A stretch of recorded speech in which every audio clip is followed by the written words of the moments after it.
going on, everybody? It's your boy Chris Theodat. I'd like to welcome you to another LiNK devotional. Today I'm going to be reading from Colossians 2, 16 through 19. And it says, "Therefore, do not let anyone judge you by what you eat or drink, or with regard to a religious festival, a new moon celebration, or a Sabbath day. These are a shadow of the things that were to come. The reality, however, is found in Christ. Do not let anyone who delights in false humility and worship of angels disqualify you.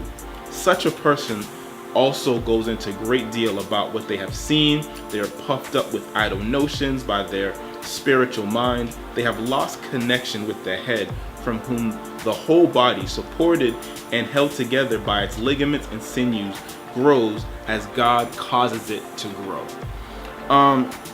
Now, in this is Paul talking to the church, the Colossian church, and the part preceding that is talking about fulfillment in Christ, and this is kind of an extension of that fulfillment in Christ. What Paul is saying to this church is, don't let these traditional things, don't let the acts and the things be what define you, and be what be the thing that fulfills you. Those aren't the things that fulfill you. What fulfill you and what the goal is Christ. Okay, Jesus is always the goal.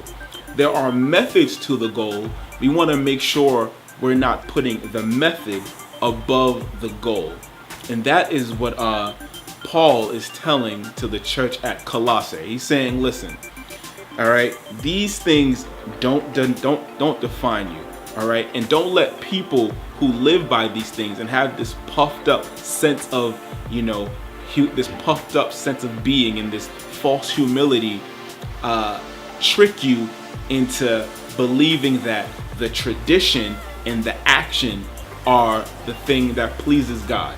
What pleases God and what pleases Christ is the heart behind it, and the fact that you are seeking Him.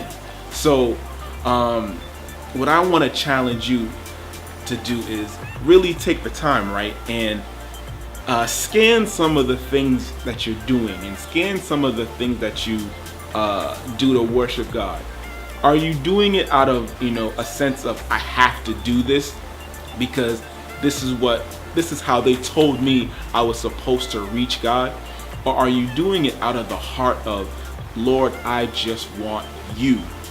All right. So what are those things that you might need to cut out, because they might not necessarily be the way to gain Christ, and they're not necessarily the way to get closer to Christ, but they're just traditions and their puffed up sense of of tradition and things that you should be doing. All right, so take some time, really check those things out, and then ask God, remove those things that I don't need to be doing. Okay, I want to get close to you, God. Remove those things from me that are hindering me, those things that are just solely tradition and they don't actually give glory or bless you. All right, until next time, we'll see you later. If you like this week's devotional, feel free to share it, like it, and subscribe to the channel. All right, and on Wednesday, I'll be on Periscope, and we can chop it up a little further about this topic. All right, see you then.